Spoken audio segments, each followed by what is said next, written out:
I basically come from a background where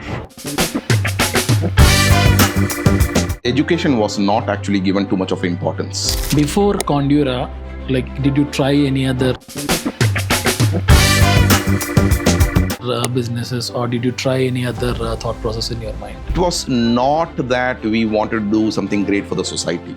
And I'm being truthful here. One, of course, the independence that comes from being an entrepreneur. But there's a second element, money. If education cannot be monetized and you cannot maximize for self also. Even today, I tell my students, they should not hesitate embracing something. So I was never very good in vocabulary. I was not very good in mathematics. As I said, I was not that great a student. Initially, you were into campus recruitment placement, GRE, CAT and all. And slowly you've offloaded all of them. So a kid who comes from a background where the father is a mirchi bhaji seller, I've had kids of that nature, all right? How do you see Trump's administration impacting the number of students going from India to US? Number one, Trump is probably like Ravana. We misunderstand. Trump is doing what he believes is right for his country. Like Prime Minister Modi is doing what he believes is right for his country. So will it impact us? Answer is yes. But the impact is not just going to be negative. Positive also for a set of students. Statistically, obviously, in deportation also, they will be represented more. When coming to US, so anybody who wants to go abroad, the main target is US. I'll break this into two parts. First part is majority preferring US, which is not a fact. If you look at the number of Indians who have gone abroad. So you're talking about European education. So a lot of students are preferring to go and study there because of the free education, because the low cost compared to other countries. Is that a good strategy? I think it's a fantastic strategy for an education consultant who wants to sell a country.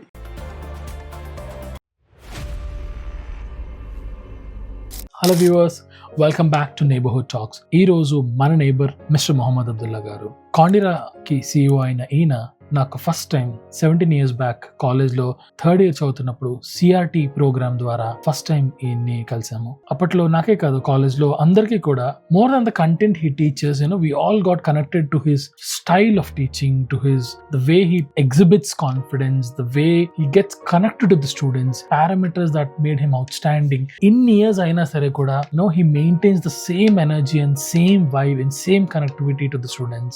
ఈయన జర్నీని మనం ఈ podcast లో చాలా detail గా capture చేయడం జరిగింది. అసలు ఆయన ఎక్కడి నుంచి ఆయన లైఫ్ స్టార్ట్ అయింది and what is his education background, ఇవన్నీ కూడా చాలా డీటెయిల్ గా, and especially what is the one unique thing that makes him stand out, and also what is the few things that makes the Conduira, which is the study abroad consultancy, stands out when compared to all other consultancies, and why education is an important tool for the upliftment of your career and also your economical background అనేది చాలా detail గా చెప్పారు. And ఒక business start చేయాలి అంటే దాని గురించి ఎంత డెప్త్ గా తెలుసుకోవాలి, అండ్ ఎస్పెషల్లీ ప్రతి స్టూడెంట్ తో కూడా every individual student, more than 10,000 students ని ఇంటరాక్ట్ అయ్యారు గత 10-15 years లో. కానీ ప్రతి ఒక్క స్టూడెంట్ తో కూడా ఈయన వెరీ పర్సనల్ కనెక్ట్ మెయింటైన్ చేస్తారు. He never gets tired. ఈ ఎంటైర్ పాడ్కాస్ట్ ఆయన జర్నీని చాలా బ్యూటిఫుల్ గా మనం క్యాప్చర్ చేయడం జరిగింది. అబ్రాడ్ ఎడ్యుకేషన్ కరెంట్ సిచ్యువేషన్ ఏంటి, and with all those changes going around in US and Canada, ఈ పాలసీస్ అవన్నీ చేంజ్ వల్ల how is it impacting and what are the pros and cons, ఇవన్నీ కూడా చాలా డీటెయిల్ గా ఆయన మనతో ఈ పాడ్కాస్ట్ లో షేర్ చేయడం జరిగింది. Hope you all will like it. Let's jump in. Hello sir, good morning and welcome to Neighborhood Talks. Thank you so much. Nice of you to have me. We'll be covering three main aspects. So one is abroad education, its importance, and the comparison of education or the employment opportunities in India versus abroad, and also about we'll be focusing on majorly about what is Conduira, how is it helping the students, and what are its parameters that makes it outstanding compared to other consultants. So we'll be covering all these aspects in our discussion. So before we start all that, I would like to start so who is Mr. Mohamed Abdullah sir, and so what are his origins, so where did he come from? We just wanted to open with that for the audience to know about you before we even dwelge into other kind of topics. Okay, once again, thank you so much for this invitation. It's an honor. I basically come from a background where education was not actually given too much of importance. Okay. I'm actually Tamilian. and I come from a place very near Kanyakumari. Okay. Most of my relatives are not well educated.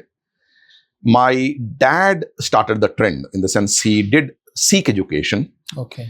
And the net result of which is that ours probably is the only family in our larger extended family where we have reached a social status which is, not the middle class anymore.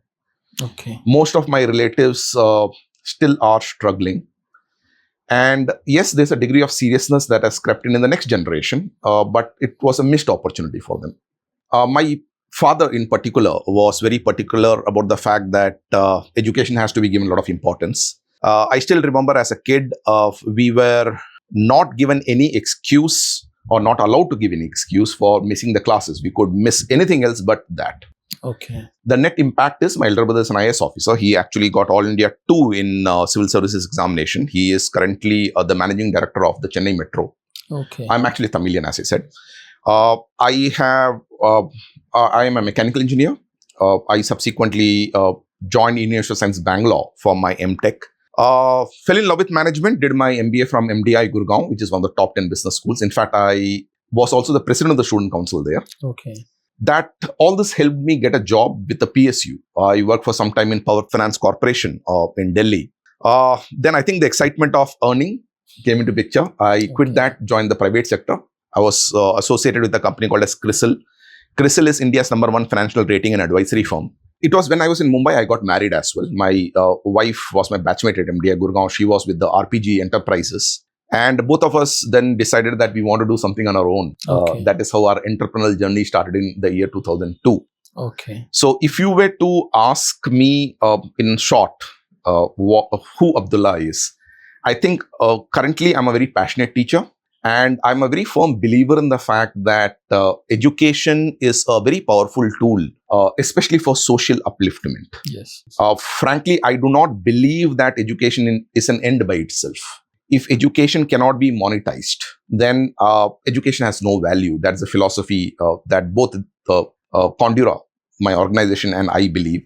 And that is one of the reasons, I guess, I have been in career guidance and counseling, encouraging people to seek education in a good institution which can give them a life. And that is what I've been doing for the past 23 years now. Yes. So that's about me. Okay. So when we initially, like, I was also your student in the initial days, like 2009-10, you were our campus recruitment training and placement. So more than the topics or the content that you share with us, it is you who students connect with most actually. That if you ask any or current of Conduira, like especially who were in the campus placement or GRE or CAT coaching, they are more connected to you rather than the content you teach on the books or whatever it is. Because more than that, you teach them values of life, you teach them confidence, you show them confidence, and that's how they learn. So where did you get that? Where did you get that confidence? I was not actually a very good student when I was in the school. Okay. My memory is not very good. Unfortunately, the Indian education system, it's changing, but nevertheless, the school is still memory based. Yes. So I actually struggled through my schooling. The transformation happened because I was very fortunate to get into my engineering college. I did my engineering from Birla Vishwakarma Mahavidyalaya in Gujarat, in Anand, and I'm still in love with that college. Okay. It's a college whose history is also quite long in the sense that it was a college in Karachi. And when the division took place, then the professors from there who wanted to come to India came and established.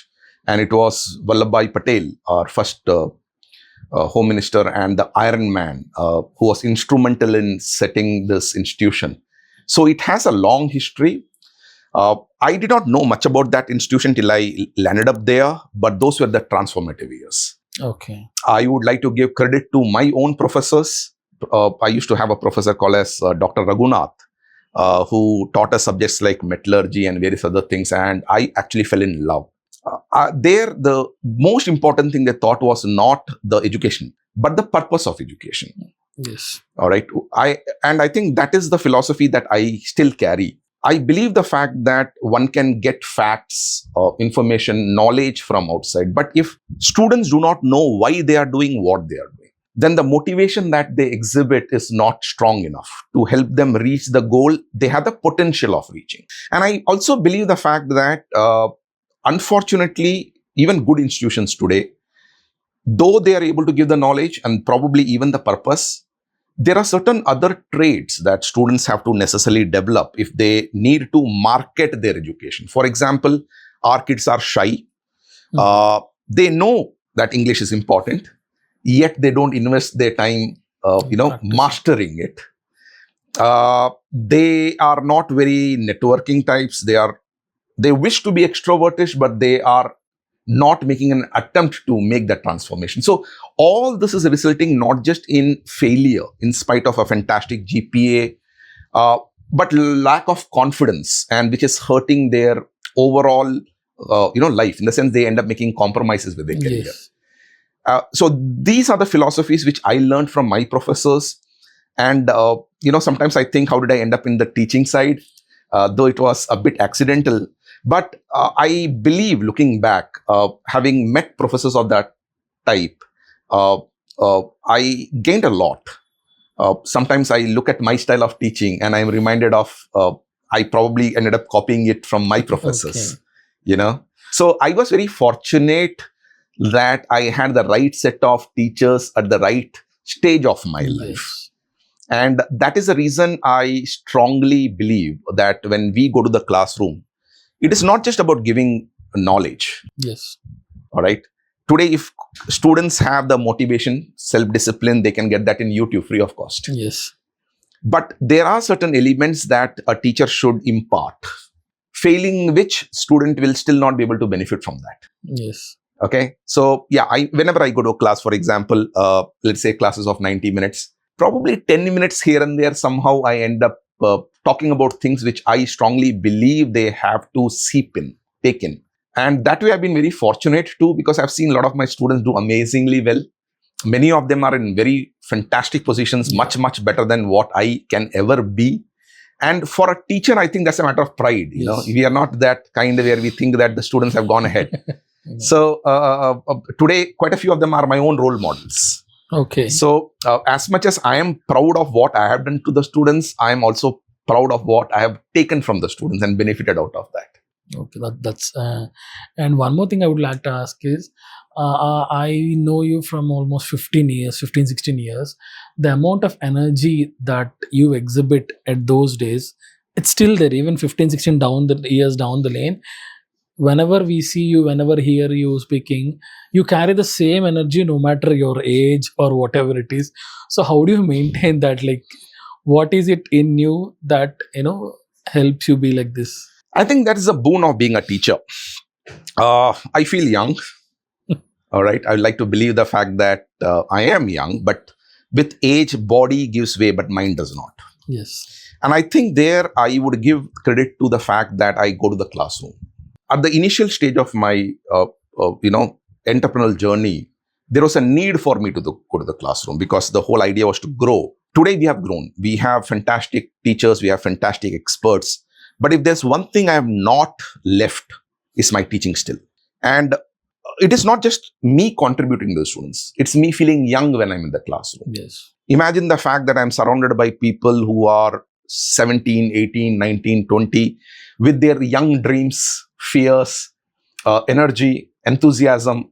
And what you get out of that is what makes you feel young. So bottom line, I keep talking about the importance of going to a good college or joining a good company because I believe strongly that we are what environment around us is. Exactly. Yeah.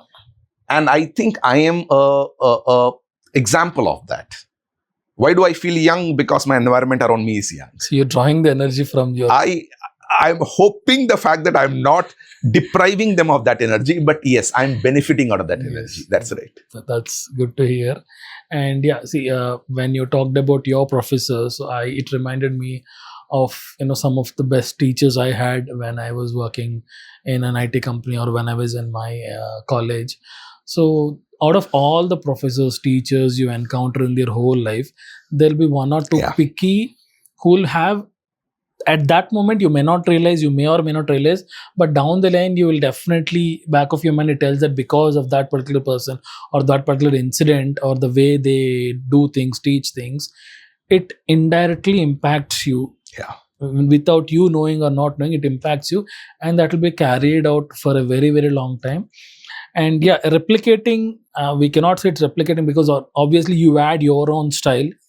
And a lot of students who have undergone training or whatever it is from you definitely will try to take a lot of energy or try to replicate you, the way you speak, the way you exhibit your confidence.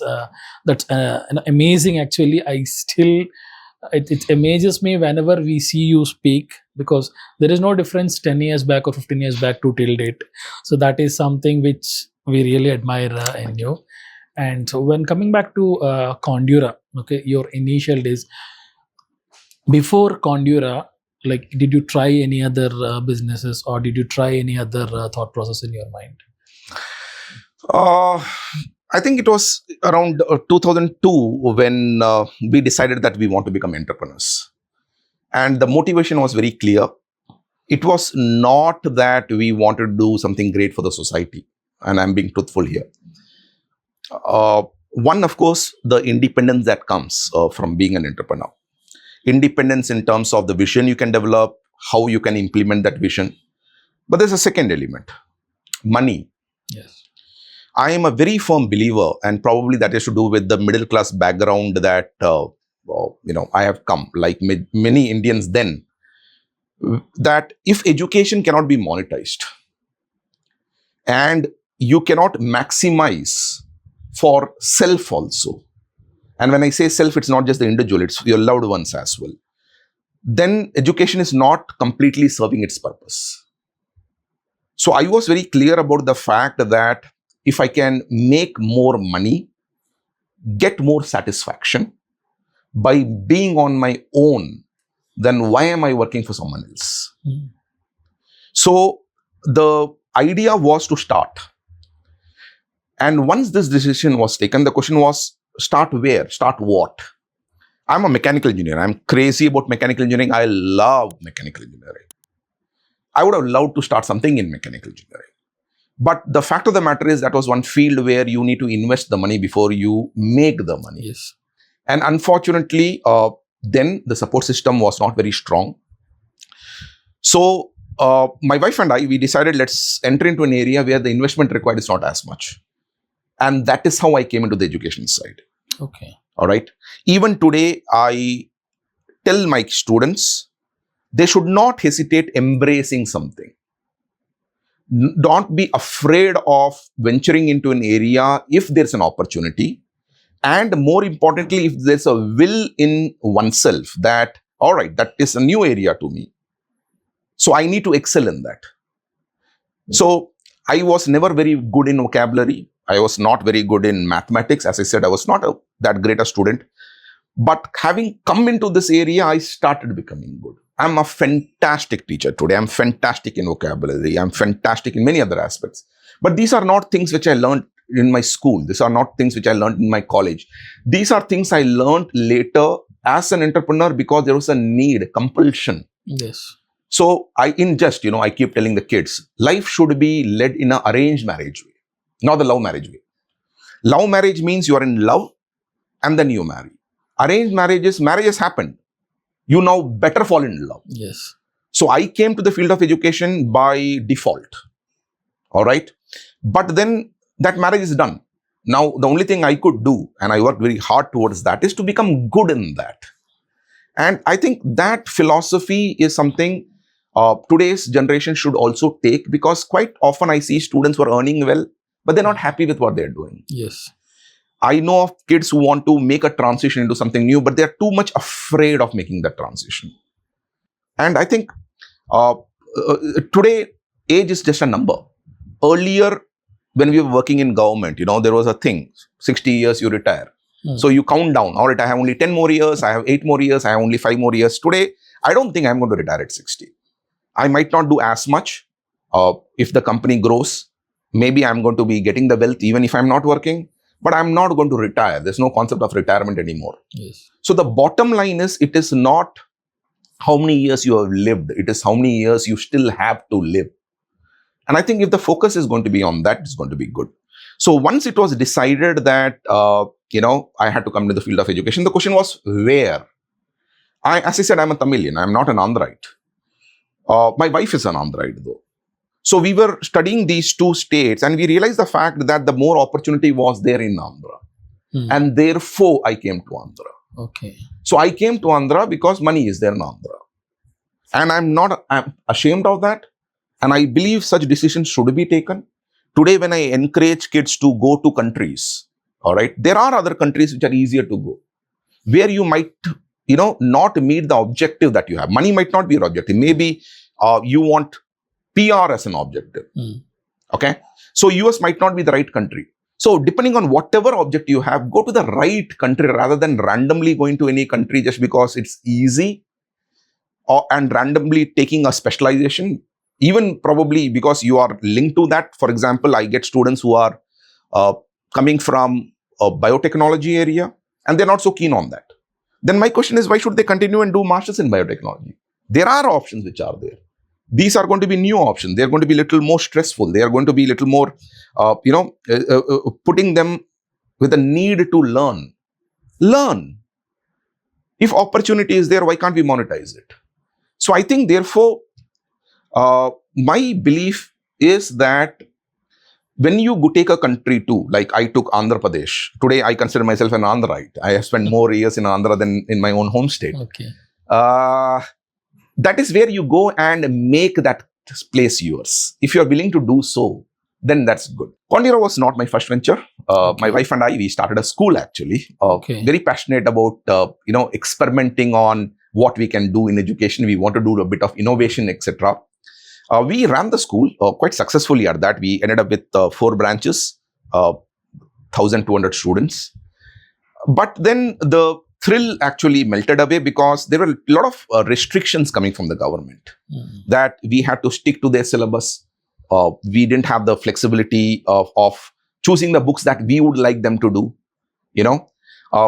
Simple things. For example, I still remember when we were running a school, there was a major accident that took place when one of the schools where the students were going on an excursion, the bus met with an accident and few students unfortunately lost their life. Okay. Now, the immediate reaction from the Department of School Education was that no school should send anyone for excursion. Yes. All right. So there was a degree of frustration that was building up, that because we had started this with a motto that we wanted to experiment with some style of teaching, which we were unfortunately not able to do that. That is when we decided that, all right, let's go to an area where the interference from the government is not going to be very strong. Okay. All right. And we realized the fact that in the coaching area, it's not there. Yes. So the point I'm trying to make you understand, I'm trying to convey here, is that everything that happened in my life happened for a reason. Nothing was planned. But once that happened, we worked very hard to master that area, because unless until you're very good today, you don't end up creating wealth for yourself and even for the society. So 2002, we started a school. 2007, we started Conduira. 2009, it became a company. We got funded in 2016. So yes, but if there's one common trend that has happened so far, it has always been related to the students, their education and the career. Yeah. So initially you were into campus recruitment placement, GRE, CAT and all, and slowly you've offloaded all of them. So what is the reason behind it? Because that's where you were able to impact a lot of students compared to your abroad education consultancy. Those are the areas where a lot of students get impacted by the way of your teaching or the style of your teaching. So what are the reasons for you to drift from that? I think this is the transition that Indian economy, especially the South Indian economy, has done. If you were to look at the period till about the COVID time, most of the kids in various colleges, they come from the lower middle class or middle class. Their enthusiasm was, we need a job. and we were getting jobs. So a kid who comes from a background where the father is a mirchi bhaji seller, I've had kids of that nature, all right? And I'm going to credit the governments of both Andhra and Telangana for giving them opportunity to go to good colleges by giving subsidy in education fees and all that. So what happened was that there was this transition that happened from lower middle class to the middle class. Students were able to make 3 lakhs, 4 lakhs, and few good ones were able to make much more. And that was a need there. But if you were to look at one more parallel activity that was happening was kids were becoming more ambitious. And ambition got translated in terms of why can't we do higher education? Not necessarily abroad, even in India for that matter. Conduira became a leader in CAT. You know, we were the largest, one of the largest in Andhra. We had centers in Hyderabad and quite a few places in Telangana as well. During that time, our idea was, can we sell them bigger dreams? So we were doing CRT, we were doing CAT, GRE as well, because there's always this motivation for quite a few students to go abroad.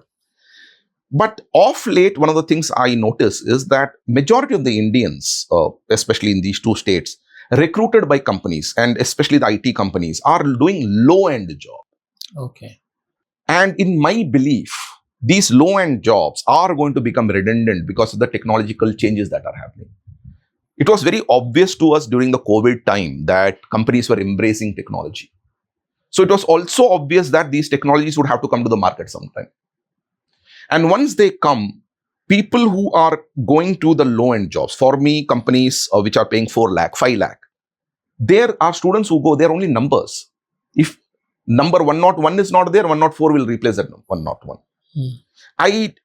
Therefore, today I'm convinced about the fact that this is not going to be the future that's, we thought of. So even if people who are working at this low end, believe me, in 2 years, those jobs are going to vanish. And I'm vindicated by that because today AI has done that. I know of companies which have removed the whole department just because of the power of the AI. So today I'm a very firm believer in the fact that if kids want something for a long run, the education that they have right now is not sufficient. I give you an example of technology. If you look at Andhra, you look at Telangana, you look at Tamil Nadu, majority of the kids have embraced technology. But 80%, 90% are still stuck in the low-end jobs. Now, why are they stuck in the low-end jobs? Their one fault lies with the colleges. All right. And it is not that colleges can do something. They are unfortunately helpless. The reason is, if students have to become good in technology, then the teacher has to be fantastic in technology. Yes. But if a person is fantastic in technology, he or she is not becoming a teacher. They are going to the corporate world, they're earning more. Yes. So today, what the output that we are able to produce in the colleges will not be something that can sustain their life for long. Few good ones will learn fast and go. But today, the technology is changing so fast that even these guys are going to find it tough. Day before yesterday, I got a call from a girl. She had done from one of the leading colleges in Hyderabad engineering. She had joined TCS as a tester. And after having worked for about 4 years, she got an on-site opportunity. She went to the US and later the client there absorbed her. 14 years. That's the length, the duration of her experience as a tester. And then she lost the job. And she made few points. She said 6 years before that, the company had sent her for a training for robotic process automation, RPA as it's known. She attended the training for 2 days and later she decided that the training is boring. She left it. And she said for 10 years of career, that even 4 years after the training, she was all right. She was confident she will get the green card. She was confident about the fact that, she has settled. But then what happened, she said, was last 2 years, the transformation was so strong that AI resulted in the whole department being dumped. So along with her colleagues, her bosses, who had even more years of experience, lost the jobs. Now let's look at this kid. This lady, after having lost the job, started hunting for other jobs. But wherever she went, she was told that we don't need a tester now. Now, after a few duration, you obviously can't stay there. So she had to come back to India.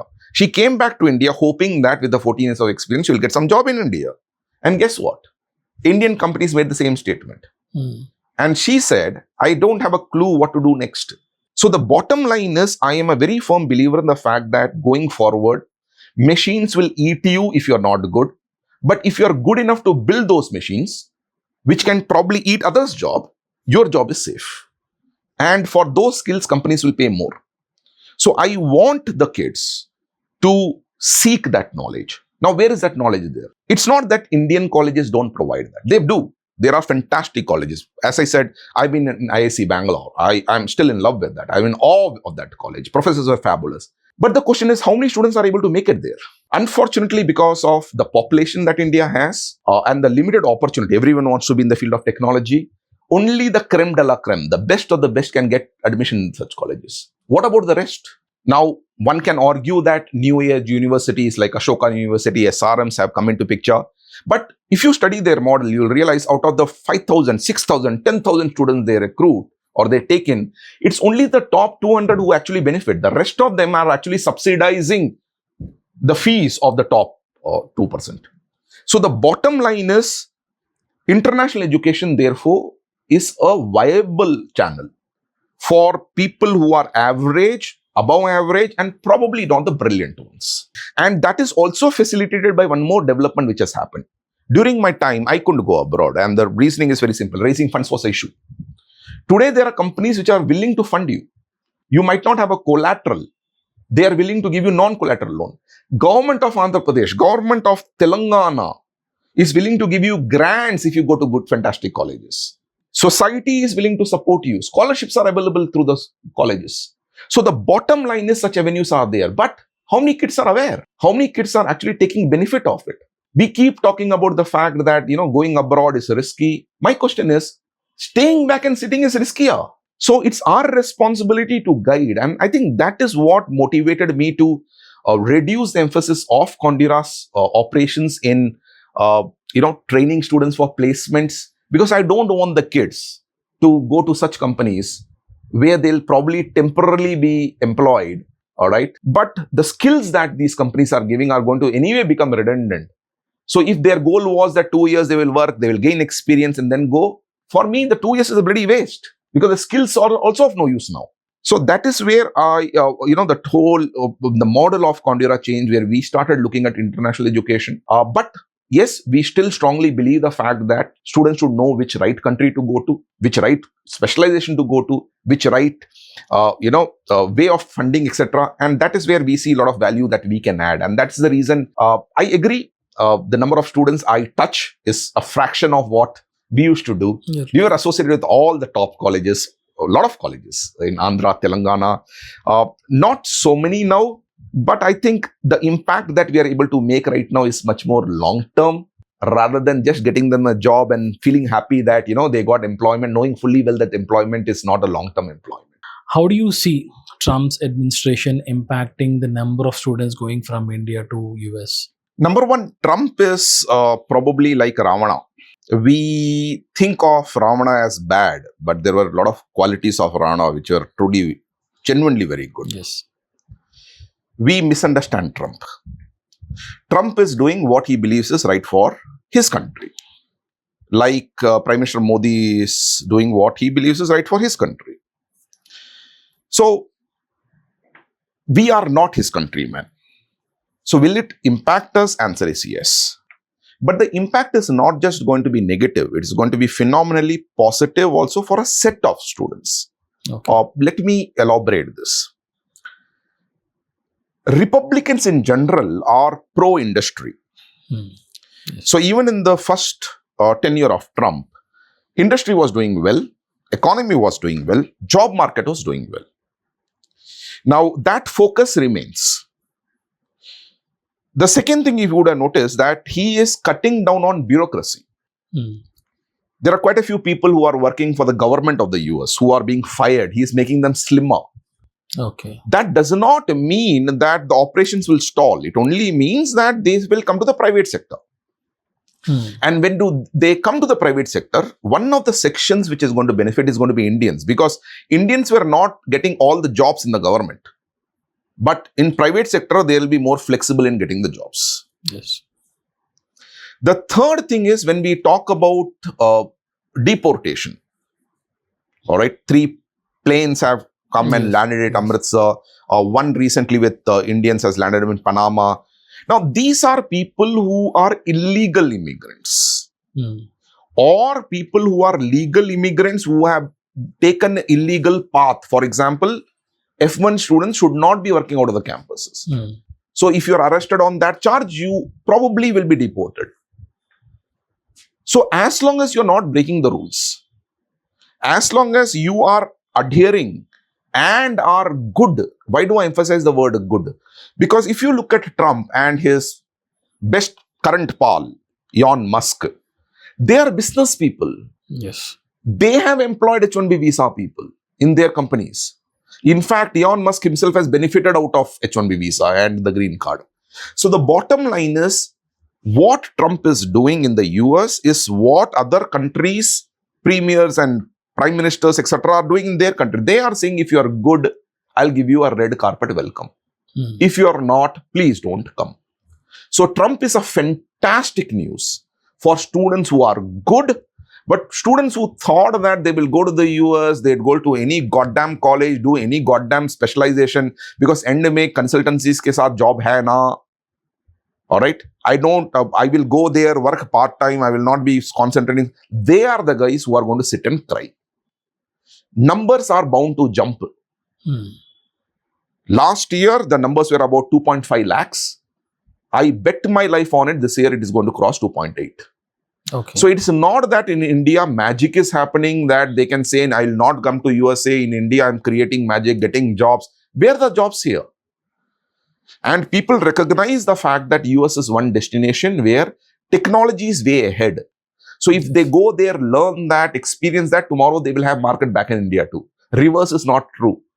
Just because you have experience in India, if you think that you will come and go to USA, that's not going to happen.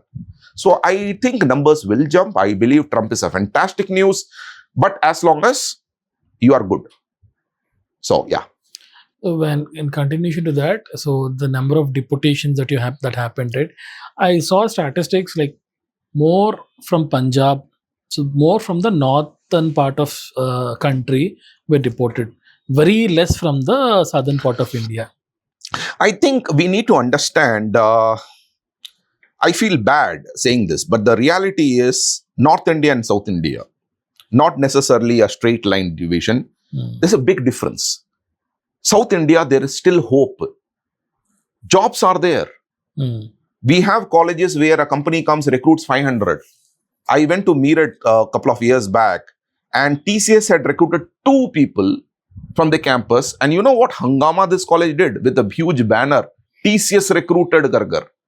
The reality is in North India, jobs are not there. And the reason probably is because they decided English is a foreign language. We decided English is our language. They decided that they want government jobs because they need security. We were more enterprising. And net impact is because private sector is not able to do what they can do. Everyone wants a government job, and if they don't get government job, they become mobbish. South India, the students are disciplined. We adhere to rules. And the net impact of all that is in few states where the desperation has gone so much, they think that even if they were to take a dangerous journey, it still makes sense rather than staying back because there's no hope here. So you will find more people from certain states, and that also includes, unfortunately, Gujarat, for example, people taking a route which is not a legal route.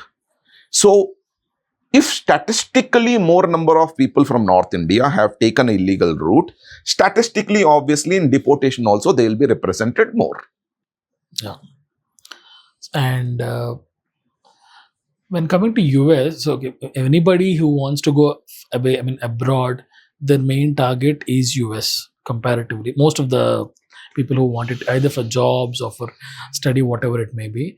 And especially from the southern part of the country, you find especially Andhra, Telangana, more these region people will be presented there. So what is it that, like, what is the connect, or what is the 1-2 parameters that helps or that assists Telugu speaking people to live and adapt more there compared to other? I'll break this into two parts. First part is majority preferring US, which is not a fact. If you look at the number of Indians who have gone abroad in the year 23, majority preferred Canada. We had about 2.5 lakhs going to the US. We had about 4 lakhs going to Canada. Okay. But the second statement of yours brings the thing to the right perspective. If you look at South India, that's not true, because it was more North Indians who used to prefer Canada. And the reason is again historical. Number one, South Indians, we are more enterprising, we are more confident with our skills. USA offers you money, it does not offer you so much of mental peace. Canada offers you PR very fast. You can forget your motherland, you can get a fatherland there within 3-4 years. But it will not give you money. It will put you in an environment where the weather sucks big time. All right. But USA says, I'll give you money if you're good. I'll give you money if you're educated. I will give you money if you have the skills. South Indians have that. We are good at English. We have already embraced technology and we are enterprising. So if you look at South Indians per se, especially the Andhra people, USA has been the destination always, in spite of the fact that the PR takes long, in spite of the fact that being a capitalistic nation, there's nothing like a job guarantee. Social security is not as strong as what Canada, but then we don't need to compromise so much because we bring the skills. You look a person from North India. Who are the people who are going to Canada? These are those guys who do not have so much skills. Quite a few of them are going in an area where they contribute a lot in the area of agriculture, etc. But these are not the service sectors. These are primary and the secondary sectors that they go to. All right. In North India, unfortunately, again, English is, I'm generalizing. It's because of the, I'm more talking about people who are targeted there. They are not very comfortable with the power of English. Technology embracement has not actually happened. So when they look at US, they look at more risk. When South Indians look at US, they look at more opportunity.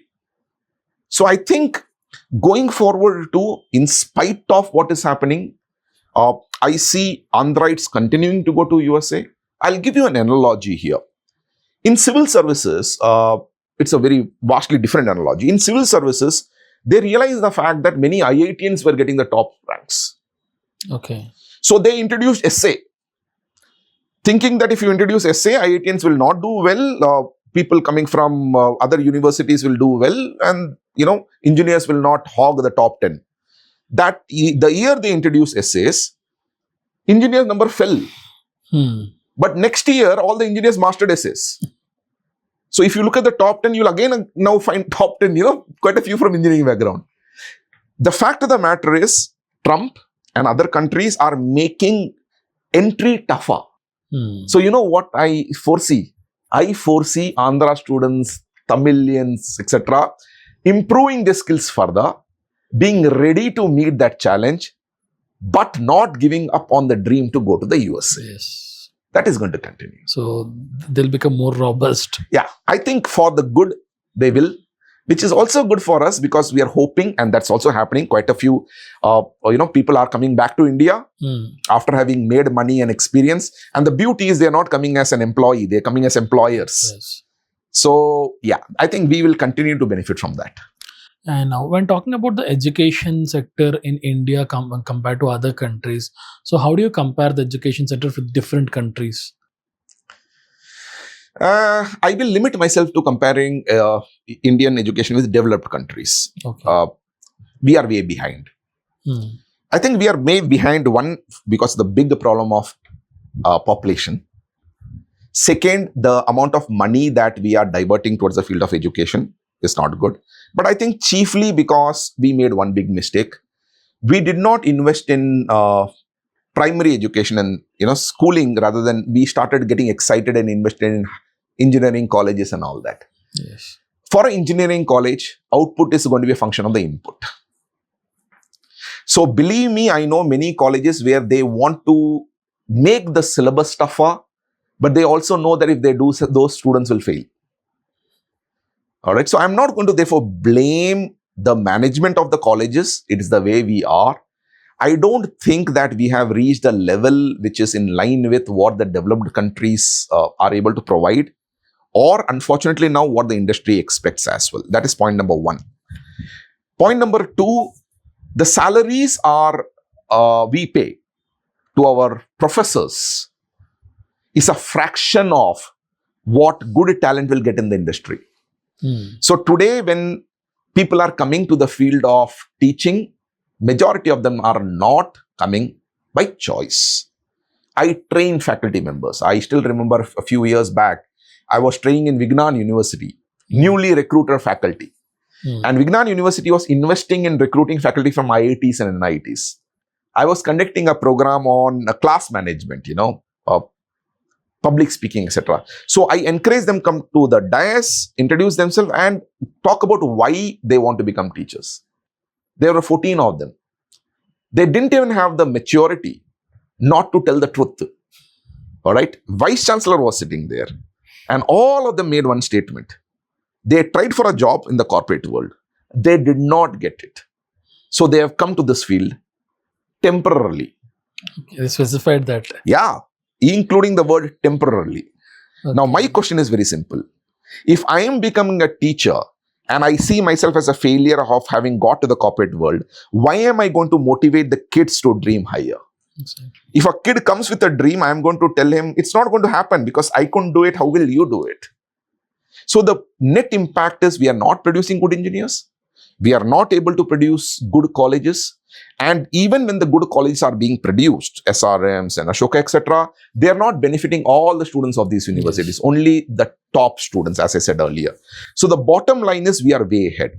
We are way ahead of them from the US. In the US, research interest is very high. Students have to do a lot of things on their own. Here, spoon feeding takes place. Students do the same project which their seniors have done. And guess what? The seniors have taken the project from their seniors. I know of many colleges where they're reading the same syllabus as I read when I was doing my engineering. Now tell me, if this is what is going to happen, then what are they learning? In Government of India says we should encourage internships. I ask, where are the internships? You know what the students are doing? They are buying online training programs as internships. Oh. And even if they do go to internships in few companies, they are not getting the money. By law, abroad, internship means company has to pay them money. Internship means they have to be a part of the workforce. Here, students are paying the money to get internships. And there too, they are shown the machines. They are not doing anything. So the bottom line is, education system is way behind. Education system, unfortunately, is way behind even countries like Germany, for example. Okay. So even European countries which have taken a socialistic angle, they have not compromised on education. We have. So I don't think that we are anywhere near that. I ask you a simple question. Why is it that a IIT Madras BTech computer science engineer does not do MTech in IIT Madras? Why is it that he is going abroad? There has to be some reason for that. So, till we reach the level of education and research as is being done in these developed countries, we will unfortunately not be able to produce engineers into good workforces without the intervention of higher education from abroad. So you're talking about European education. So a lot of students are preferring to go and study there because of the free education, because the low cost compared to other countries. Is that a good strategy? I think it's a fantastic strategy for an education consultant who wants to sell a country. Okay. From the student's perspective, unfortunately, I noticed the fact that the choice of Europe is more because of misinformation rather than anything else. There are certain countries which are good. Germany is good. But Germany is not good for every area. It's like India is good for technology. But if you're a biotechnologist, you have no jobs. Similarly, Germany is good in certain areas. But to say that every country in Europe or European Union is good is stupidity. I see, for example, posters talking about cheap education and free education in Italy. Yes. The fact of the matter is, Italy is a failed state. Youngsters in Italy are leaving Italy and going to other places for jobs. And we, like idiots, are going to Italy for what? So, free education does not mean good future. So, they have to be conscious about the fact that in any socialistic country like Europe, we need to be very careful, number one, in choice of country. For example, France is very good for fashion. It's very good for supply chain management. But it's not as strong for technology in spite of the fact that they're investing in technology. The president decided that private sector should invest $110 billion. It's good to speak of. Let that happen first. So the bottom line I'm talking about is they have to look at each country differently. Germany is very good, but then public universities have also started charging. Yet the fees is not as high as, let's say, US colleges. But if you are good, then it's good. The second point that we need to understand is when you talk about European countries with cheaper ones, I'm excluding UK and Ireland. Once you go there, if you don't master the local language, these are not English-speaking countries. Yes. So if you don't master the local language, you are not just not going to get an opportunity in terms of jobs, you will not become a part of the society as well. I had a student of mine, she is going for masters in Australia, but she had done her undergraduation from Switzerland. She said those 3 years were hellish because she didn't feel a part of being a society. How will the society take you if you can't speak their language? In most of the European countries, even if the people know English, they don't speak English. And quite often, they don't even know English. So the bottom line is, Europe is a good destination, but it cannot be solely on the basis of its cheap education. Because majority of the Indians, we should never forget, are not just going for education. They need a life there. Yes. The question is that country giving you the life or not? And Europe has one more issue. Getting a job in Europe is not very easy. Every country says that if an Indian has to be given a job, before that, the company has to prove that a native is not there to be hired. Yes. In Europe, the rule says, let's say Germany, the rule in Europe says that first preference will be given to the Germans. If Germans are not there, second preference will be given to European Union citizens. Because European Union citizens do not need a work visa to work. Yes. The third rule says, if they are not there, preference should be given to those who come from countries where German is the first language. There are quite a few African countries where German is the first language. More so, where French is the first language, which is the rule in France, for example. And if all the three are not there, then Indians will be preferred. So you might be good, but there might be someone from one of the 27 countries from European Union sitting there here. And I think these elements students are not looking because consultants are not guiding. Yes. They are also myopic. They talk about admission. They forget the fact that after admission comes the studies, then comes the internships. Without local language, you will not get internships. After that comes a job market. So I disagree that it's a very good option.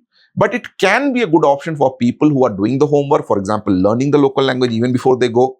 Build a good profile, knowing fully well that public universities need a better profile. Publish papers, because in Europe, master's admission, a lot of respect is given to publications. So majority, I think, are getting fooled. Okay. So you're talking about consultancies. Okay. So do you think consultancies exploit the students just to make out money? Because as far as your conversation, I could see that a lot of parameters, a lot of understanding and discussion between the student and the consultant should happen multiple times for you to understand what the student actually wants to do, his objectives and all that, and based on his country's preference. Consultancy should have an extreme knowledge of all the parameters. So how one should choose a right consultancy? What are the parameters that they need to consider? Consultancies play a very important role. They connect the college and the student. The pity, however, is that a consultant should not just be a representative of the college, but should be a mentor of the student as well. So mentor first, representative next. One should never forget that for a consultancy to thrive over the years, The best brand ambassadors are the students, not the college. College has a self-interest in that. So they should put students over the college. Today, even top colleges in various countries seek the assistance of consultants to market themselves in various countries. Okay. So the role of the consultant should be to see that the student goes to the best college. But unfortunately, what happens is quite a few consultants tend to send the students to the college which pay the highest commission. Yes. Then you have stopped being a mentor. You are a salesperson. You will notice the fact that quite a few consultancy firms, and we in Conduira, we are against this shit, they conduct college fairs, admission fairs. Okay. Who are the colleges which are coming for the fairs? These are low-end colleges. Top colleges will not come to the education fair. They don't need to come, right? And then the consultants will say, we'll get you spot admission, we will get you scholarships and discounts. I think students have to be therefore mature in understanding that they need a mentor. They don't just need someone who will send them abroad.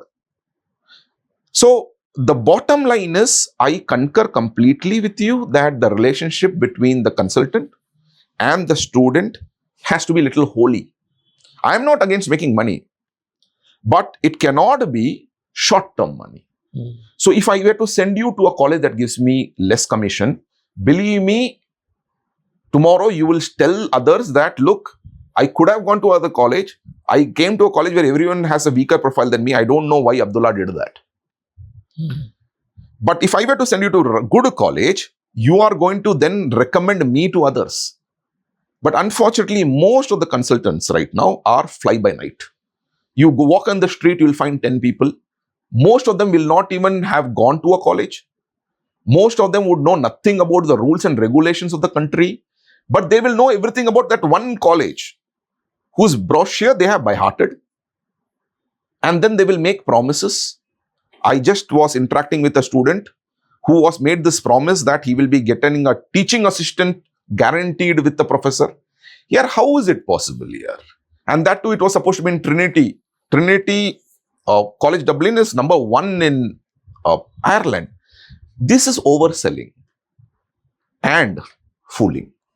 So I do believe, unfortunately, too many people have come inside and students are not showing maturity enough to understand the fact that what is the difference between a salesman and a mentor.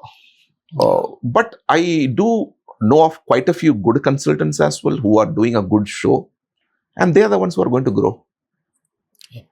So for a student to study abroad, so what are the parameters that they need to consider before choosing a destination and a college? Like, because I see quite a few students saying that my relative is there, my brother is there, my so and so is there, or getting admission in this college is little easy. So these kind of parameters they consider. But from your perspective, what are the 3-4 parameters that they need to actually consider before making a proper decision? You mentioned about country and the college. I'll break them into 2. Yes. For the country, it should be, is that country right for me? I worked in government 3 months. I could not adjust there. I found it too bureaucratic. I did not find it challenging. It was a Navaratna. 3 months it took for me to quit that and go to the private sector. I love money. My goal is not that I need to ride that I am working in government. It does not matter to me. I want to drive BMW. I am driving BMW 5 right now. My brother was a topper. He went to government. In spite of the fact that he was from IIT Madras, he was good. People are different. You need to know yourself. If you are a person who loves money, you cannot go to a socialistic country. You cannot go to Germany. Germany's salaries are going to be less. Taxes are going to be phenomenal. They are going to provide you all the social security, which you probably don't need at that age. You might need it later. Go to USA then. But if you are a person afraid that no, USA is risky, don't swing to the other end here. There are some other countries in the middle which might not give you so much returns as the USA, but are not as risky as USA. So the point is, the first and the foremost thing one should do is, what do I want? If you are a person who wants money, you go to Germany and you see in your Facebook and your Instagram, your friends who have gone to USA, lead a lavish life, and you say that that's why you will find that sadness in you, then that was your own making. The second thing that is very important is we should know the rules there. Every country, when we go, Indians do not go for education alone. Yes. We want jobs. Yes. If education is there, jobs are not there, don't go. Quite a few of us want PR. If education is there, job is there, but pathway to PR is not there, don't go.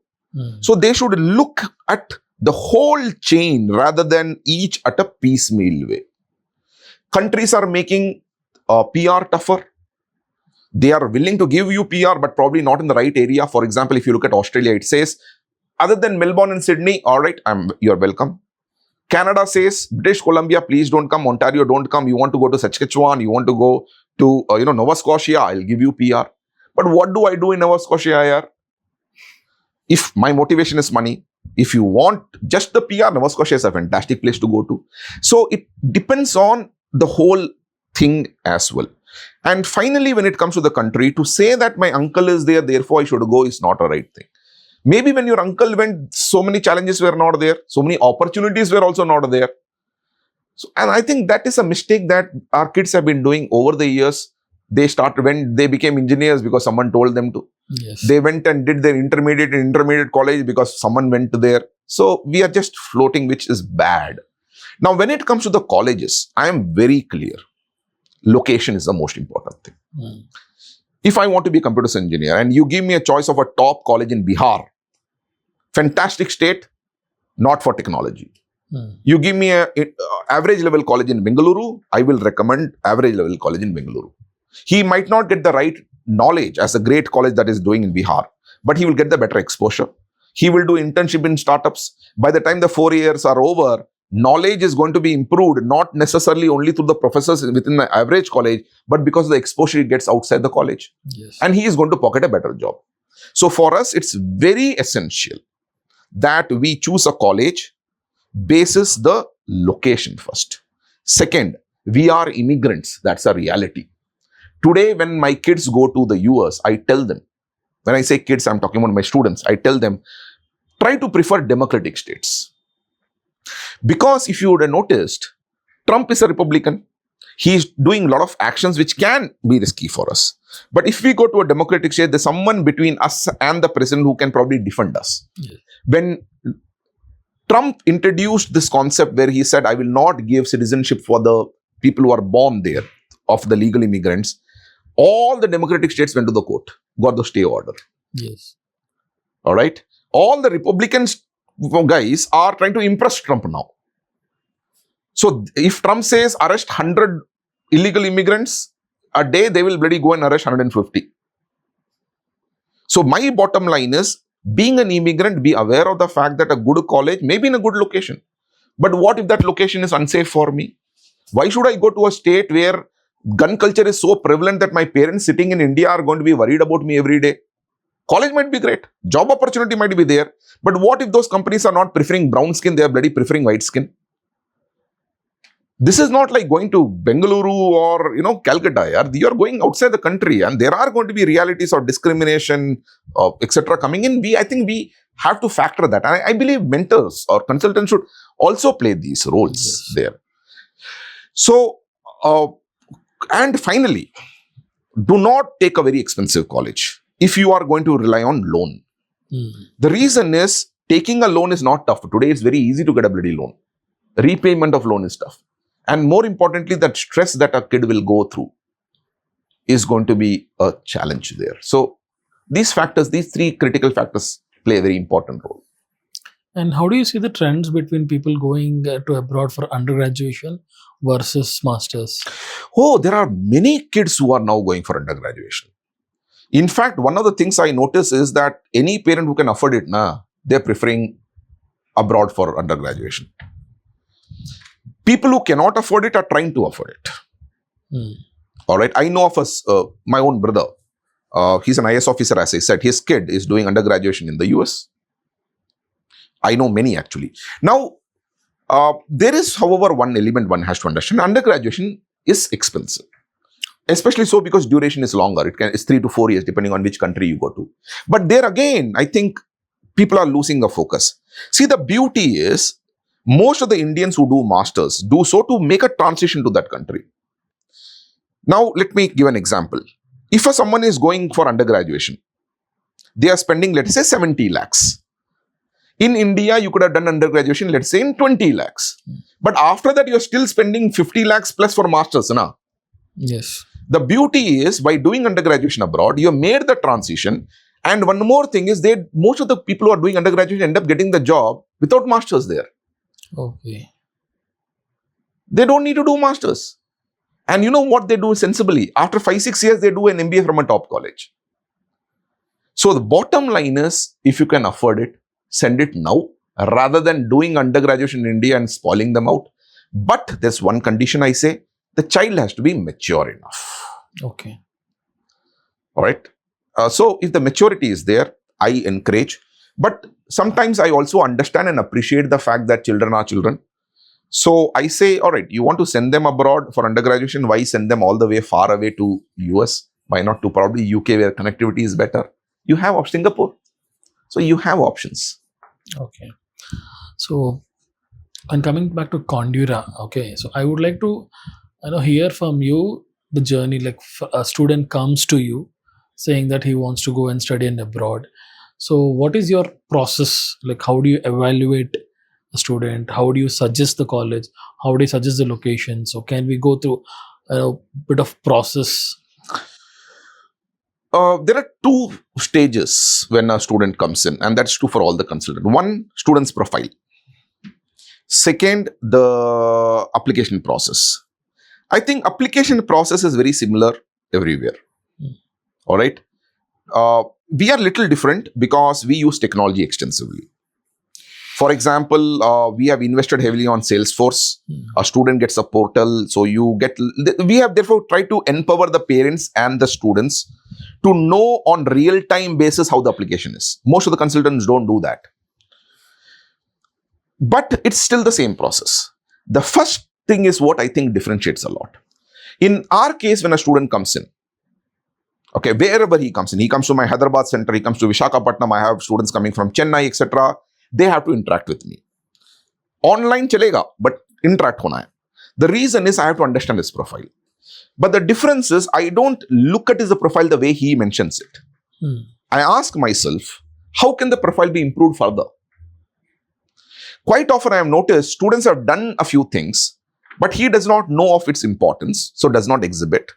Mentor does not ask the right questions to discover that, so it becomes invisible. It's not taken advantage of. Quite often, therefore, by spending a little bit of time with the student, we discover things which can actually strengthen the profile further. Second, we identify the gaps and we ask the students to bloody bridge it. Everything is there in hand. A kid might not be able to do a research paper, chalta hai, because research paper time might not permit. But he can do a good advanced online course in Coursera, create relevance there. So we spend a lot of time in the first stage, not the second stage. In most of the consultancy, kya hoga? You walk in, first day they will collect all the documents, second day they will say application base diya hai. We are very efficient. For me, that means they have been a postman. They have not been a mentor.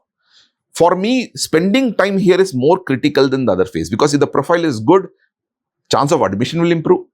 Results will also come faster because colleges obviously like to give offer to those people who they desire more. So I think that is what makes us different. But that difference is driven by our background. How many of these consultancy firm people have done their education from a top college? How many of them have diverse work experience of having experienced what happens in government, what happens? How many of our people read newspapers? Majority of them don't even know what the various rules are. You go to a consult, you ask about a college, they will talk about QS ranking. I do not give any respect to QS ranking. Ranking is a bullshit word. Here, how is QS ranking given? QS ranking is given on the basis of how much land they have, how many books they have, how many PhDs they are producing, how many publications they are doing. Here, for me, it's only job that matters here.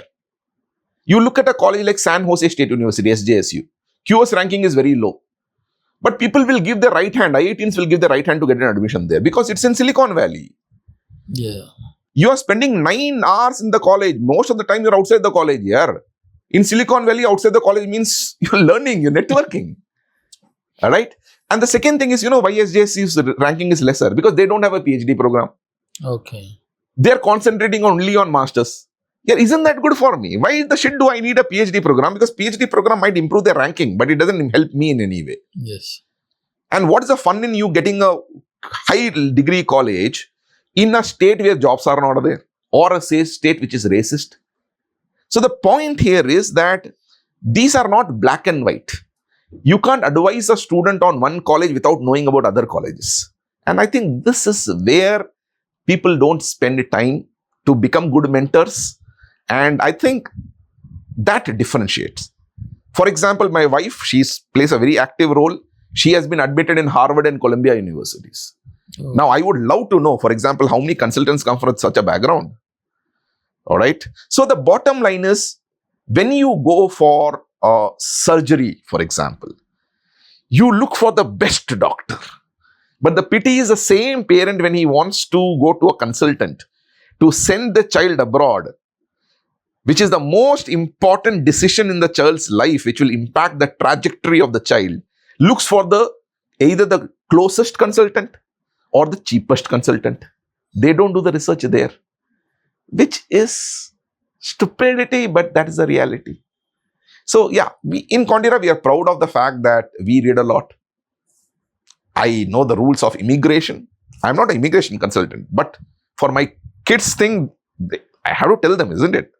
Because that is a defining reason. Because when I keep reminding myself, kids are not coming for education alone. So yeah, that is how we are different. So we have covered about the Conduira process and how it differentiates itself compared to other consultants. So I would like to ask about the job opportunities, especially the part-time opportunities, because even though the college area, all that is a preference, apart from your education or whatever you're going to learn there, people mostly prefer to work there and earn money and repay the college debt as early as possible, even before stepping out of the college. So currently, what is the market trend and how the job opportunities are there, especially after the Trump? US specific. Yes. When it comes to the part-time jobs, traditionally Indians have also relied on working outside the campus. The rule in US says that part-time opportunity that is being provided allows for 20 hours of working within the campus. That is legal. But historically, a lot of Indians have also relied on providing services outside and taking the money in cash. Yes. The fact of the matter is now Trump's administration is implementing that rule in a big way, which basically means that it is dangerous for a student to work outside the campus. I understand the fact that this will mean a loss of opportunity and probably additional load, but the consequences of getting caught is much more dangerous. So I strongly advocate students to adhere to all the rules and not give any excuse to any of the authorities in the US to deport the student. Now, does that increase the load, financial load? Answer is yes.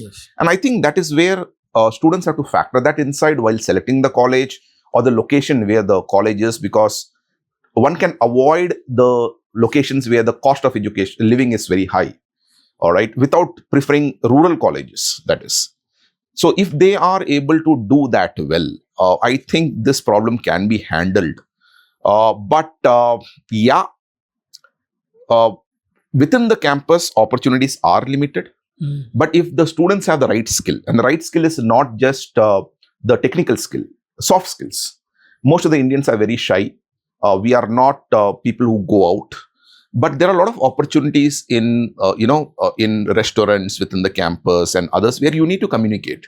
So if you possess those skills, in the competition to that extent is little lower, because majority of the Indians otherwise prefer those part-time jobs where they don't really need to interact. Okay. So if we have to dive into the in-campus opportunities, so what are the various kinds of opportunities one can find within the campus? Oh, they are phenomenal. See, the beauty of a lot of colleges in the US is they are huge. Okay. All right. We sometimes get impressed by universities in India where they have 30 acres, 40 acres. We are talking about 500, 600 acre campuses there. Okay. They are city by themselves. All right, something akin to what Vellore Institute is like. But the best of the best opportunities that students have, which are ones which directly benefit their education and pay high. These are what are known as assistantships. So we have research assistantship, we have teaching assistantship, we also have graduate assistantships. Yes. As a RA or a TA, you are assisting a professor. As a GA, you are assisting the department in administrative work. Now, beyond that, you have a lot of facilities which are provided in terms of counseling. I have a student of mine who has evolved there as a counselor to students who are facing mental, challenges there. Okay. So probably only listening and giving the right advice. You have opportunities in a lot of clubs. You have opportunities in a lot of eateries which are there. So opportunities are there. One has to, however, be comfortable in fitting into those opportunities. For example, if you are a person looking forward to working in a restaurant, in India, the mindset is it's a dirty work. But when you go there, you realize even the natives do that. Yes. But for you to succeed in that, it is not just about, taking an order. It's about knowing how to involve your clients in that. So if such skills are there, or a person is comfortable learning these skills, then the chances are always on a higher side. And I actually encourage Indians, especially the South Indians. The reason I say that is because by nature, South Indians are a bit shyer to take up these opportunities more than, opportunities where you're assisting in a library, for example, because they put you in an uncomfortable position and slowly you develop a degree of comfort. Yes. And the most important skill I think students should develop through such jobs is the ability to communicate, ability to interact with the natives. Because the common tendency is that if I'm from a Telugu speaking state, I interact with others who are from Telugu speaking state. That's not going to help them in the long run. Yes. And if you have to see, when you're talking about inferiority complexes and interacting with somebody, so how do you encourage, how do you advise students, like from what age or what stage they need to start preparing? If I have to go to abroad and study, what is the right age? Is it during my graduation, first year, second year, third year? At what particular stage is my right age to start preparing for that? Sometimes I get students who are in the first year of engineering, for example, come and seek advice on higher education. And when I start speaking to them, I realize the fact that they're not aware of other opportunities which are there. Because higher education opportunity is only one of the many. So I believe the first year of undergraduation, second year of undergraduation, in a 4 years of undergraduation course is all about self-discovery. Yes. They should meet as many people as possible, get to know of avenues that are there. It's also a time when they need to build certain skills. Reading skills, for example, English speaking skills, for example. So if they were to do all this, by the time they come to the third year, they have the foundation ready to take advantage of any of the avenues they have in front of them. It could be MBA in India, for example. It could be working in India, for example. All right. But at the third year, they have to start now focusing. If now they decide that, all right, I do want to go abroad, that is the time when they should start thinking about how do I, write the various essays I need to write to make myself a right candidate for the admission. I need to write various tests. May that be the English proficiency test, maybe the need for, someone to write GRE. So third year becomes very, very critical. Now, do appreciate the fact that in most of the countries, when you apply, you only would have a third year results. You will not have the fourth year results. Yes. So third year GPA is very material. But at the same time, I've also seen students who, after submitting the application, they become a little lax. They believe the fact that the fourth year GPA is not as important. But the reality is, once our students go there, they have to fight for internships. And during that time, the companies are not going to look at only the third year. Now, by then, now you've already graduated. So the final year result also becomes equally important. Yes. But in the overall picture, pre-final year is a very critical year. So if you are doing a 15 years of education, that is 3 years of undergraduation, then the second year. If you are doing the 4 years of engineering, like the engineers do, then the third year is very critical. Okay.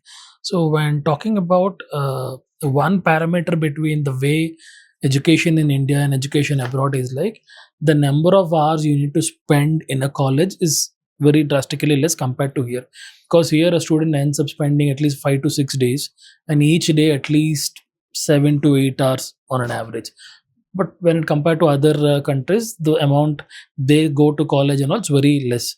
So that is one parameter. What are the other parameters that differentiate between the way it is taught in India and other countries? One of the very important features internationally is that you have to be self-motivated. You have to be a self-learner. In India, even in the college, it's like school. Yes. You do not have too much of a flexibility in terms of the electives. Many of the universities I have seen come out with a long list of electives. But finally, they don't actually offer all those. They offer a very limited number of electives, probably because they don't have experts in that area to teach. Yes. But when you go abroad, you have a choice. So the way you pick courses will help you mold your profile in the way you want it, which can be in line with what the companies wanted. So that freedom is there. But the most amazing thing I believe that is there abroad, which unfortunately is not there in India, is the interaction that a student does with the industry.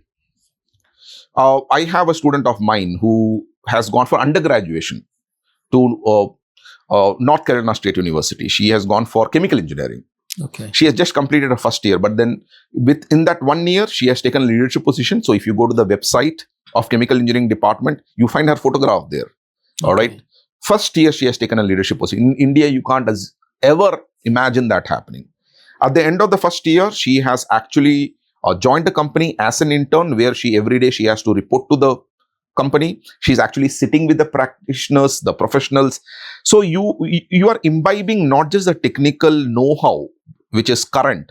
You are actually learning the art of being a professional because you're interacting with the professionals. Yes. And I think the greatest advantage that international education offers is it broadens your mind. You are meeting people of different cultures. Yes. Now, I'm a very strong advocate of the fact that you have a line that you're drawn. Don't cross it. But be appreciative of the fact that there can be others, with different thinking as yours. The type of debates and discussions are much more enriching because here you are seeing from different perspective. This, unfortunately, I'm not seeing in quite a few colleges in India because the extent of diversity that is there in the student community is not as enriching. And I think that is one of the reasons why a majority of the students, though they end up making a career, they don't end up making a great career. Yeah. Because in the industry, all these skills have become very important now. And in your 10-15 years of journey, if you have to remember one particular success story of a student, what would that be? Oh, there have been many.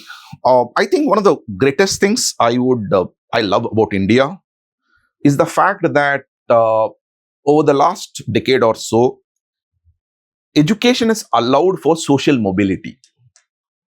In my class, I have had students who's, I still remember in one of the workshops I was doing, there was this girl whose profile was quite empty. And I was a bit upset. I said, the whole time, the only thing that you have been doing is studying. What about extracurricular activities? And then she shares with me the fact that after the college hours, she rushes back. Her father is a pav bhaji seller on the road. Okay. She rushes back to help the father in the business. And that's why all these are not there. The beauty is, if you look at from Indian perspective, Indian companies, when they look at the resume, they don't give weightage so much to that. Internationally, this is a story to be sold. Okay. You are not defined by your academic excellence alone.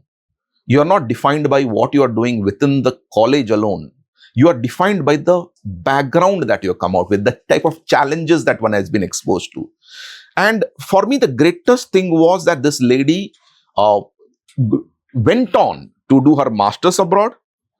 And she was able to get the admit with a high degree of scholarship for a simple reason that she had along the way, while in the college, she did one or two things which stood out. Okay. Publication of paper one being a very big parameter. So my pride comes from the fact that people who probably are first generation graduates, first generation engineers, are able to now reach the degree of greatness, which is not just pulling them from the lower class, but pushing the whole family there. Yes. And I have a lot of examples, and I'm genuinely proud of what they've been able to achieve. You're talking about scholarships, right? And earlier also you mentioned that even government is also providing, both the AP and the TS governments are also providing scholarships for people to go abroad and study, and also international colleges are also providing scholarships. So, like, what are the different ways one can be aware of these things and to apply and to make use of these things? I think that is where the role of the consultancy firm comes into picture. Consultant firm's role is not just to collect all the documents and to facilitate the process. It's to help solve the problems of the student. Student's financial background, maybe there's a flaw in academics. Can the student do something that can help the student overcome this flaw? Similarly, advising student on the right country, right course. It should not be that the student comes and says, I want to go to the US, and the consultant is only talking about the US. Because maybe the student does not have knowledge about other opportunities which are there. And I think that is where mentors, the role of a mentor, especially people who are advising them, becomes very important. But there is one more very important asset group, which unfortunately students are not taking advantage of. Their own alumni network. Yeah. Today we have LinkedIn, for example. All right. And unfortunate part is the current breed of students who are coming, they are the worst impacted because unfortunately during COVID time, they did not go to the college. Yes. So the link that they have been able to establish with their seniors is not very strong. They in fact don't even know their seniors. But the matter is, you might not know the seniors, but that does not mean that when you approach the seniors, they will not treat you as a junior. You need to make the first move. Now, how do you get the data?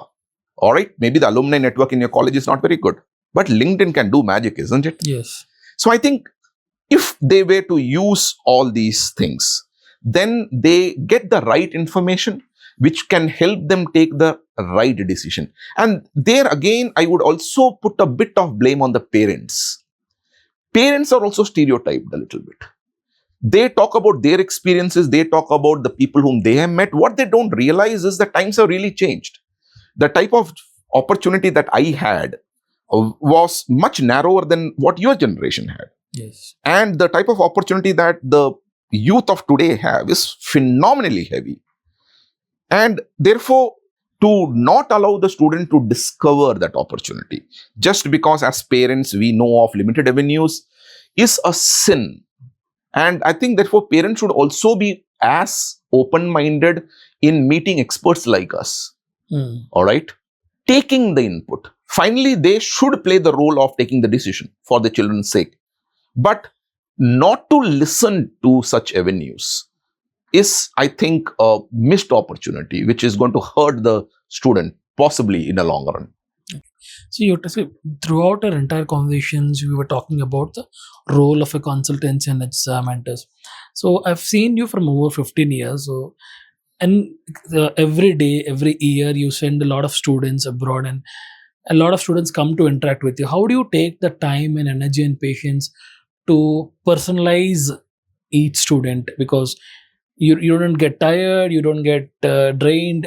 You tend to ensure that each case is your first case. Even at the end of the day, you try to ensure that that is the first case you're handling. All right, I do get tired. I do get frustrated. You don't show it. I think when a student comes, we might have advised hundreds of students of a similar profile. But the fact of the matter is, for the student, this is the first time he's getting the advice. It is very important for a good mentor to not give a solution which is common in general. It has to be tailor-made.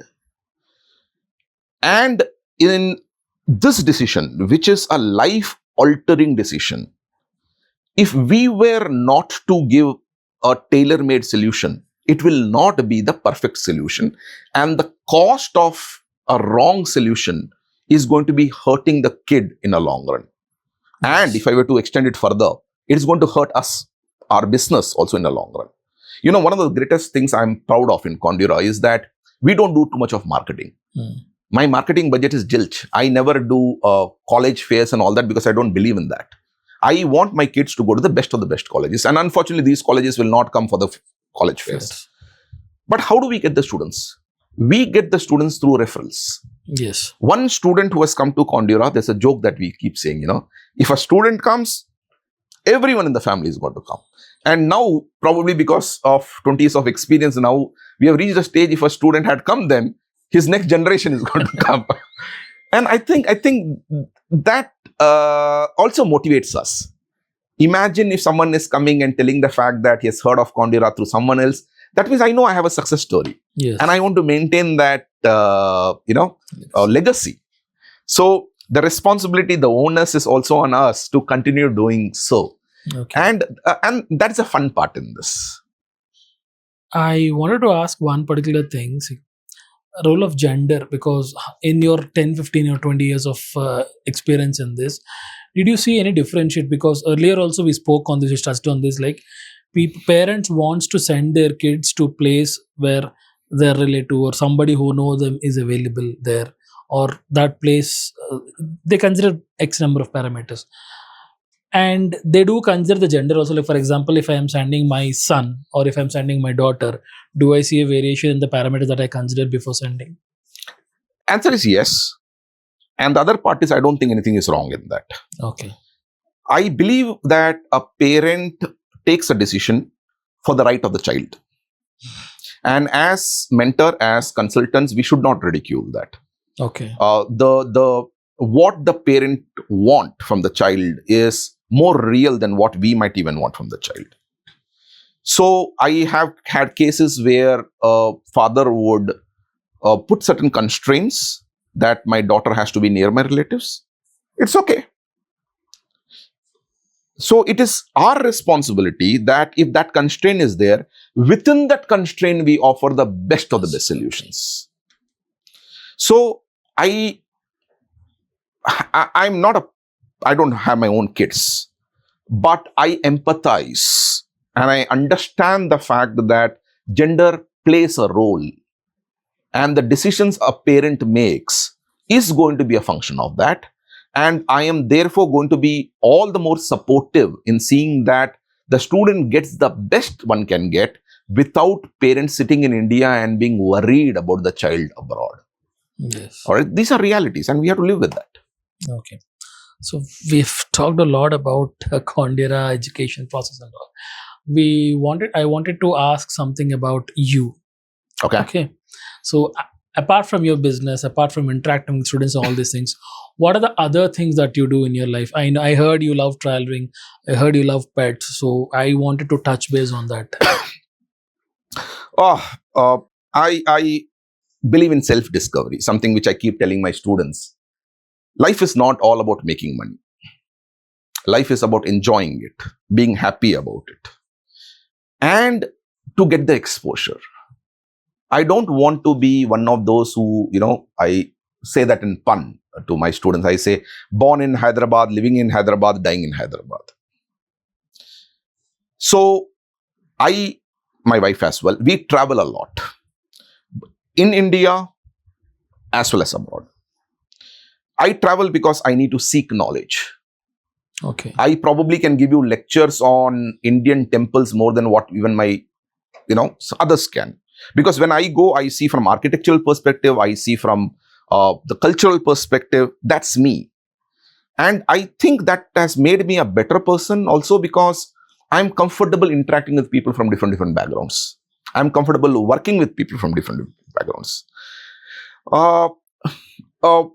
Apart from that, I read extensively. And one of the reasons I do that is also because that's the need for me as a professional. How do I advise my kids on the opportunities if I am not aware of various opportunities? More so during these chaotic times when rules are changing so much.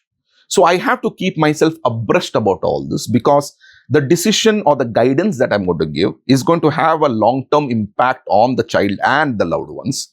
which basically puts the onus on me to keep a track on what is happening in various countries.